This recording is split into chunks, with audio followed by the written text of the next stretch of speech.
Hello, everyone. My name is Bobby Bride. I'm the owner and founder of Uncommitted Athletes. We have our app coming out here within the next week or two.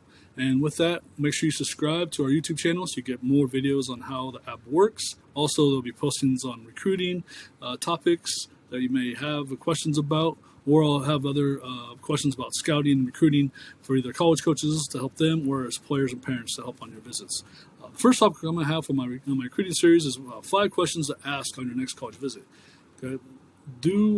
With this, make sure you do not let your parents ask any questions. Okay, this will help you through your visit.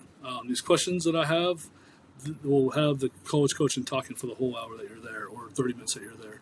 Your goal is to make the college coach talk, and the more he talks, then he's more engaged into what you are asking, and will leave that visit like, I want to give this kid some extra money, or I really like this player. It just helps you in general. A lot of times when the parents talk, we as college coaches, we get tired of asking the parent questions, and we see that the player doesn't really care. We also see that the player might care, but he doesn't know how to talk to anyone, might be social, inverted or shy. We want players at the college level who can talk. Well, if they get interviewed after a game, they have to be able to talk, right? So those are key questions that you want to ask us on these next series. So here we go. Question number one. Question number one is the most avoided question, and that is fundraising. Reasons avoided is because you don't know where the fundraising money is going. So you as the player want to know and ask the questions to find out where that fundraising money is going to. Is it going to a coach? Is it going to meal money? Is it going to your spring trip? If it is going to spring trip, are you going to be going to that spring trip?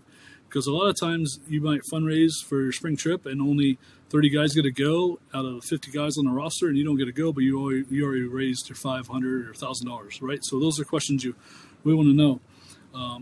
So make sure you know how much money you're going to raise. So like I said, you can raise 500 or 1,000. With that, you want to know where that money's going, like I said earlier. Because with knowing where that money is going, then you have an idea of what you need to prepare for, whether you're going to come in and parents or you're going to pay the $500 and just get it over with. And you also want to know what you're going to have to do for fundraising. Are you going to have to do some labor work around for like a rent a devil or rent a Bruin or whatever, rent a coyote, whatever they have, which is where they will have you do labor work around the town for either professors or just the community. You might be doing cleaning houses to doing shoveling some snow, mowing yards, taking down trees, whatever it is that they want you to do. You have to know if you're going to do manual labor, or are you going to be doing phone-a-thons, or doing writing 20 emails out to call it to your friends and family and doing a launch of some sort, like a vertical raise launch. So you just want to know what you're going to be doing for that fundraising. So you have a clear picture on that. All right, let's go on to number 2. So question number 2 is gear and apparel. So you need to know how much money you're needing to spend on yourself as an athlete. So go back to the fundraising question. That's why we want to ask fundraising first is, all right, you're going to raise $500. All that money is going towards your gear and apparel that you have. Okay, so good. You know what you have and what you're going to spend. It may not go to that. So you may have to raise money for that, or you may have to spend your own money to get that. You also want to know what team items are you going to have where the team issues to you. So obviously, going to issue your jersey and your pants, right? But are they going to issue a jacket, a team jacket? Are they going to issue anything like bags or anything like that? Because if they don't issue that, then you don't have to buy those things. Also, you want to know what they're going to cover for you as an athlete, whether you fundraise or what their budget holds. So you might have to buy a glove, buy a bat, buy extra T-shirts. You might have to buy a bunch of extra gear that you need as a catcher or whatever. So those are the things you want to know before you step foot onto the campus and have an idea. Let's go on to question number 3. Question number three is a review of your season outline. So, you need to know what you're going to do and how your daily life is going to be as a member of the baseball team or any team that you play for. You want to know what's going to like in the fall, the winter, and the spring, right? So you want to know in the fall, you got to have 6 a.m. workouts every morning in the gym, or you have evening workouts, like 10 to midnight in the gym during the wintertime or in the fall. Maybe you're lifting all year round and your lifting time's at a certain time. So you need to know those things. You also know about Study hall times, right? When are your study hall times working around those days on your fall, winter, and spring? And what are the requirements for study hall? You also want to know, is there a team strength coach or nutritionist, right? If you're having to do your own workouts, maybe you like that, maybe you don't, maybe you're fine with doing that, but maybe you need some guidance, right? So maybe you want to find a program that has a strength coach. Maybe you need a nutritionist, right? You don't have a good diet plan, never have, but you know you need a nutritionist, or maybe you don't have the funds to have a nutritionist in your life, so you can use that nutritionist attribute as a thing for you to look at the school and maybe commit or look as a perk for you. Let's go on to question number 4. So question number 4 is a crucial part. You want to know the depth chart breakdown as you as a player, right? What do they have you going to do as a player? They have you come in as a starting freshman and start all 4 years of the program, or if you're going to JUCO, you're going to start as a freshman. What positions are they wanting you to play? They want you to play second base only, or they want to be a pitcher only?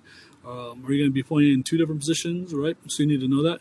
You also want to know who's in front of you and who's behind you on that depth chart. So they might, if you're a 4-year school, they might bring 4 outfielders that year.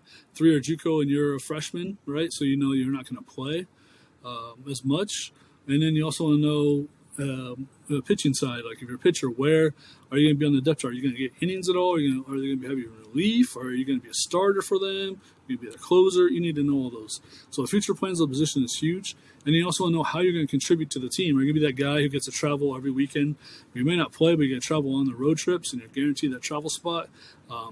You might have some mop-up duty, is probably be your role, or you come in as a JUCO player and be the number 1 starter and working out and being the guy at the first position, first base or second base or pitcher. So you need to know those things. Going on to question number 5. So this is the hardest question for anyone to know, or anyone to ask, I should say. And before you leave your visit, you want to know where you stand with scholarship money. So you also, before you get into that, you need to know what level you're at. So if you're a D3, you're not going to get any scholarship money. That's D3 NCAA, that's D3 JUCO, right? You want to know, okay, it's an academic school, but I need to know how much academic money I'm going to get, versus the schools that can offer athletic scholarships, like a D1 baseball, D2, D1, JUCO, D3 baseball, or D2 baseball, NCAA D2, or NEIs, right? You need to know where you're based off with that, as far as scholarship money goes. And then, so you want to know where you stand there. You also need to have a request, a reward letter before you sign or commit. That's crucial. That's why there's so many transfer portal issues going on where players are transferring from school to school to school, because they never asked these questions.